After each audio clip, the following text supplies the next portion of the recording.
Hello, good evening. तो अभी हम थोड़ा सा वेट करते हैं, अगर आप लोग लाइव आ सकते हैं। मुझे पता है बहुत शॉर्ट नोटिस है, तो लाइव सबके लिए अटेंड करना थोड़ा सा मुश्किल है ना। फिर भी जो लोग अटेंड कर सकते हैं, अगर वो लोग कर पाएंगे तो अच्छी बात है। अदरवाइज कोई बात नहीं, आपको रिकॉर्डेड जो है मिल जाएगा। सबसे पहले तो आपको छोटी दीपावली की शुभकामनाएं। और अभी मैं आपके सामने बहुत टाइम बाद आ रही हूँ, है ना। ऑलमोस्ट फरवरी में आपका बैच जो है ओवर हुआ था। हम लास्ट टाइम मिले थे, ऐसा कह सकते हैं, अकाउंटिंग के बैच में। और तब से कोई वैकेंसी भी हमारे सामने नहीं है, और वैकेंसी के साथ साथ अभी कोई कैलेंडर में ऐसा कुछ अपडेट भी नहीं है कि हमारी वैकेंसीज कब आने वाली है ना। लेकिन वैकेंसी आने के बाद तो अलग समस्याएं होती हैं। पहले हम अलग वैकेंसी आने के पहले की समस्या शुरू करते हैं ना। सबसे पहली जो बात है कि एक हमारा बैच ओवर हो चुका है टैक्स असिस्टेंट का। बहुत ही अच्छा जो है पूरा का पूरा बैच गया। बहुत ही अच्छा हमने पूरा का पूरा जो है सिलेक्शन दिया। बहुत सारे बच्चों का सिलेक्शन हुआ फाइनल लिस्ट में भी, और जो इंटरव्यू के पहले वाली लिस्ट थी उसमें भी बहुत सारे बच्चे थे। ये था कि फाइनल लिस्ट में कुछ कम बच्चे अपनी जगह बना पाए, लेकिन फाइनल लिस्ट से पहले जो प्री का था उसमें काफी अच्छा जो है रिजल्ट रहा, है ना। तो उसके लिए भी मैं बहुत खुश हूँ, और आप सबको बधाई, है ना। आप सबने भी बहुत मेहनत की थी। लेकिन जब मैं टीए के बैच में, या फिर जो सेकेंड मैंने बैच शुरू किया सेट नेट का, तो उसमें पहली दूसरी प्रॉब्लम क्या मुझे राइज हुई कि बच्चे जो है लाइव क्लास नहीं ले रहे थे। ठीक है, तो उस बैच की भी दूसरी प्रॉब्लम है। मैं दोनों, एक सक्सेसफुल और एक ऐसा बैच जो कि ज्यादा सफल नहीं हुआ, तो मैं दोनों की बात करूंगी। क्लियर है। दूसरा बैच असफल नहीं हुआ, उसके पहले का रीजन क्या था कि बच्चे 3 ही 4 थे, है ना। क्लास हमें बीच में ड्रॉप करनी पड़ी। रीजन क्या था कि बच्चे क्लास ले नहीं रहे थे, और लाइव क्लास लेना कंपलसरी है, जरूरी है ना। सब बच्चे के लिए नहीं, लेकिन फिर भी मिनिमम 2 या 3 बच्चे लाइव क्लास लेते हैं, तभी क्लासेस रिकॉर्ड होती है। तो वो एक अलग बात है। फिलहाल हम बात करते हैं वैकेंसीज की, अकाउंट की, है ना। तो अगर आप, मैंने पहले भी जब आपका एग्जाम खत्म हुआ था उस टाइम पे भी मैंने आपको ये बात बताई थी कि अगर हम सिर्फ बात किसकी करेंगे, वैकेंसीज आने की, नोटिफिकेशन देखने की, और फिर उसके बाद आगे की चीजों के चलने की, तो बहुत सारी प्रॉब्लम्स होती हैं, है ना। मोस्टली जो मेरे पास बच्चे आए जिनका कंसर्न था टीए के बैच में, टीए के बैच में हमने पहली बार अकाउंटिंग वाला ऐसा कुछ देखा, है ना। तो जो हमने पहली चीज मैंने नोटिस की वो थी बच्चों का बेस जो है बिल्कुल जीरो है अकाउंटिंग को लेके। चाहे आपने 11th पढ़ा हो, 12th पढ़ा हो, या फिर आपने ग्रेजुएशन भी किया हो, लेकिन सिंपल से जो जनरल एंट्री के रूल होते हैं, शायद वो भी आप लोग भूल चुके हो, है ना। वो भी आप लोगों को थोड़ा सा वीक था। मतलब मैं सारे बच्चों को नहीं बोल रही हूँ, कुछ बच्चों के ऑब्वियस सी बात है अच्छे होते हैं, बट बहुत सारे मोस्टली ऐसे बच्चे होते हैं जो सही से नहीं कर पाते उस टाइम पे।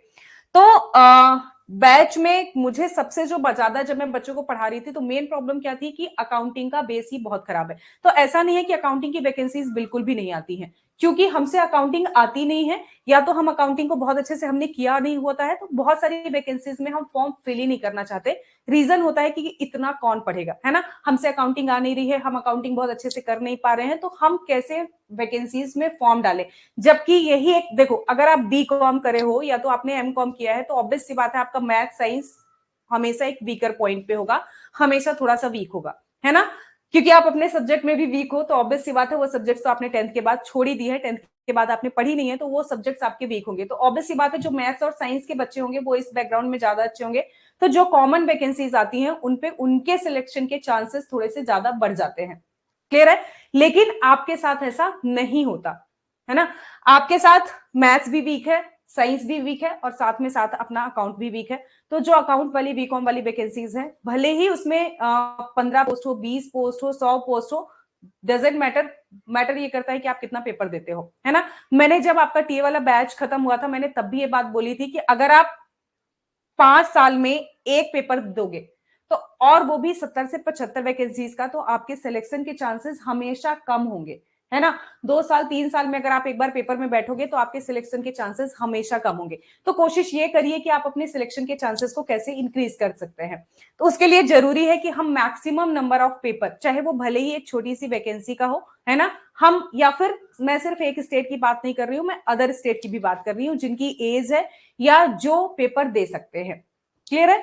तो अगर आप अदर स्टेट के भी पेपर देने जाते हो, तो उसके सबसे पहला चीज जो आपको चाहिए होती है वो हमारे अकाउंटिंग का फंडामेंटल जो है वो सही होना चाहिए, है ना।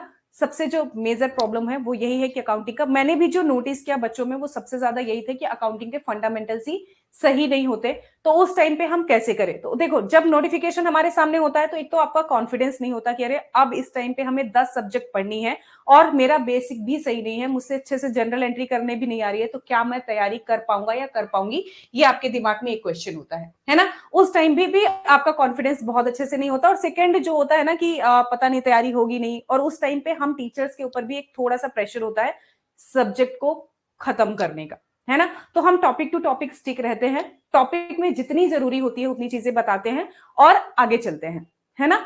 वहां पे हम बेसिक पे काम नहीं करने जाते कि अगर आपसे जनरल एंट्री नहीं आ रही है तो मैं आपको एक एक करके समझाऊं या सिखाऊं, है ना? मैं आपको पूरी प्रैक्टिस कराऊं, फिर उन प्रैक्टिस सेट को सॉल्व कराऊं, वो मेरे लिए भी प्रैक्टिकली पॉसिबल नहीं होता। और अगर आप मेरी जगह हो तो आपके लिए भी पॉसिबल नहीं होता कि जब 10 सब्जेक्ट पूरे करने हैं तो मैं कैसे एक करूंगा या करूंगी, है ना? तो देखो, अभी एमपी में अकाउंटिंग का जो मतलब चीजें हैं, या ये कहो कि बच्चे हैं, वो बहुत ही अनऑर्गेनाइज्ड है जो मैंने देखा, क्योंकि मैं आपके अकाउंटिंग वाले बच्चों से सबसे ज्यादा जुड़ी हुई। तो आप लोगों को एक तो पढ़ने की भी टेंशन नहीं होती, आप उसी जगह जा रहे हो जहां पे सब जा रहे हैं। तो एमपी में जो वैकेंसीज आने का पेपर देने का फ्रीक्वेंस है ना, वो भी बहुत कम है, आपकी फ्रीक्वेंसी बहुत कम है। आप 4 से 5 साल में एक पेपर दे रहे हो या 4 साल में एक पेपर दे रहे हो, या मान लो आपने 2 पेपर भी दे लिए। तो अभी ये बताओ, एक तो आप वो पेपर दे रहे हो जिसमें दुनिया पेपर दे रही है ना? वो बच्चे भी जिन्होंने बहुत अच्छे से मैथ से बीएससी की है, बी की है, बीटेक किया है, और सेम आप एक पेपर मान लो अकाउंटिंग का दे रहे हो, तो सिलेक्शन के चांसेस ऑब्वियस सी बात है कम है। मैंने ये उस टाइम पे भी बोला था जब आपने टीए का पेपर देके मुझसे एक क्वेश्चन किया था कि अब आगे हमें क्या करना चाहिए, क्लियर है? तो मैंने उस टाइम पे भी बोला था कि अकाउंटिंग के फंडामेंटल सही करिए, जिनकी एज है जो दे सकते हैं वो अदर स्टेट में पेपर दीजिए, क्योंकि पहली रिक्वायरमेंट जो होती है वो सबसे ज्यादा जरूरी है आपकी जॉब की। एक बार जॉब लग गई तो फिर ठीक है, आप कभी भी 5 साल में भी एमपी में पेपर देके एमपी में आ सकते हो या फिर एमपी से बाहर जा सकते हो, वो एक सेकेंडरी चीज होती है। फर्स्ट रिक्वायरमेंट ही क्या है कि हमारी कहीं पे भी जॉब लगे, है ना? तो ऐसी बहुत सारी वैकेंसीज आती है, जैसे ईएमआरएस का पेपर हो गया, या फिर आपका एफसीआई जो है अकाउंटेंट का पेपर लेती है। तो बहुत सारे ऐसी वैकेंसीज जो है आती रहती है जो अकाउंटेंट के लिए होती है। कभी कभी पोस्ट 15 होती है, कभी 20 होती है, कभी 25 होती है, कभी 100-150 भी होती है, वो अलग मैटर है ना? मैटर ये है कि आप कितने पेपर देते हो। पेपर क्यों नहीं देते हो? रीजन है आपके फंडामेंटल्स ही सही नहीं होते, तो आप पेपर देने से डरते हो कि अरे यार 10 ही तो पोस्ट है, अब इसमें कौन फंसे। क्लियर है? तो ये जो 10 ही पोस्ट है, इसमें कौन फंसे वाली जो मानसिकता होती है ना, तो जितने पेपर आप दोगे, तो भले ही आप पेपर में पास होते हो या फेल होते हो, वो मैटर नहीं करता। मैटर ये करता है कि आपकी जो नेक्स्ट बड़ी वैकेंसी आती है, छोटे छोटे पेपर देके, छोटे छोटे स्टेप लेके तैयारी करते रहते हो ना, तो इस बड़ी वैकेंसी के लिए आप हमेशा प्रिपेयर रहते हो। क्लियर है? तो अभी जरूरी क्या है, जिन भी बच्चों के पास, जिनको भी लग रहा है कि मेरे फंडामेंटल्स वीक हैं, या फिर मैं बहुत अच्छे से, मैंने 11th या 12th में या फिर मेरे ग्रेजुएशन के टाइम पे मैंने पढ़ाई नहीं करी थी, और ऑब्वियस सी बात है मैंने बहुत सारे बच्चों को ऐसा देखा है क्योंकि मैंने ही तुम लोग को पढ़ाया है ना? तो बहुत सारे बच्चों के साथ ऐसा है कि फंडामेंटल्स वीक है, हमें नहीं पता कि कैसे हमें प्रिंसिपल्स लगाने होते हैं, कैसे हमें रूल्स क्लियर करने होते हैं, और उस टाइम पे मेरे लिए भी पॉसिबल नहीं होता इतना ज्यादा डीप में जाके पढ़ाने का। अभी मेरे पास भी टाइम है और तुम लोग के पास भी टाइम है ना? तो मैं ये जो कोर्स आपके लिए लेके आई हूँ, सिर्फ इसीलिए लेके आई हूँ कि आप धीरे धीरे अकाउंटिंग पढ़िए, फंडामेंटल्स क्लियर करिए, है ना? और एमपी में जो अकाउंट्स की वैकेंसीज आ रही हैं उनको तो दीजिए ही दीजिए, साथ ही साथ अगर अदर स्टेट में आप कर सकते हो, है ना, अदर स्टेट में आप जा सकते हो पेपर देने, तो वो भी करिए, है ना? देखो, मैथ्स, रीजनिंग, ये सब तो सब सेम होता है। आपको अभी जो मेन डर है अकाउंटिंग का या फिर इन चीजों का, तो उसको हम धीरे धीरे ओवरकम कर सकते हैं बेसिक से क्लासेस लेके। क्लियर है? तो कुछ चीजें हैं जो आपको पढ़नी पड़ेंगी, और प्लीज अगर आप बैच से ज्वाइन करना चाहते हैं तो मेरी एक हम्बल रिक्वेस्ट है, और पूरी रिक्वेस्ट है ना, मतलब हम्बल के साथ साथ, कि अगर आप लाइव क्लास ले तो बेटर है ना? ये मत सोचना कि वो ले लेगा या ये ले लेगा, क्योंकि स्टार्टिंग में हो सकता है बच्चे बहुत कम हो, 2 या 4 ही हो, या तो उससे भी कम हो। तो प्लीज कोशिश ये करना कि लाइव क्लास लो, जो भी मैं आपको पढ़ाऊं, है ना, जो भी मैं आपको पढ़ाऊं, जो भी मैं आपको वर्कशीट दूं वो आप कंप्लीट करो, और जिस वे में भी मैं आपको बोलूं कि आपको वर्कशीट मुझे देनी है, अपडेट करनी है, वो आप मुझे दो, है ना? लाइक स्कूल की तरह आपको पढ़ना है कि आप मुझसे चेक भी कराओगे, मैं आपको चेक भी करूंगी, और सारी चीजें हम पढ़ेंगे भी कि कैसे हमें पढ़ना है। ठीक है? तो ये है हमारा अकाउंटिंग का फंडामेंटल्स, जिसमें हम कौन कौन से टॉपिक कवर करने वाले हैं। सबसे पहले तो मैं वो देख लेती हूँ, है ना? हम इंट्रोडक्शन टू अकाउंटिंग करेंगे, अकाउंटिंग के प्रिंसिपल्स और कॉन्सेप्ट करेंगे, और इनसे रिलेटेड जो एमसीक्यूज आते हैं कि किस तरीके से हमें एमसीक्यूज करने हैं, है ना। इससे बहुत सारे एमसीक्यूज आते हैं कि अगर ऐसी चीजें चल रही हैं तो फिर कौन सा फंडामेंटल या कौन सा प्रिंसिपल जो है इसमें लग रहा है, कौन सा कॉन्सेप्ट लग रहा है। ये क्वेश्चन भी तुम लोग खूब गलत करते हो। अकाउंटिंग इक्वेशन, जनरल एंट्री, फिर इस जनरल को हमें लेजर में किस तरीके से पोस्ट करना है, ट्रायल बैलेंस हमें कैसे बनाना है, फाइनेंशियल स्टेटमेंट्स।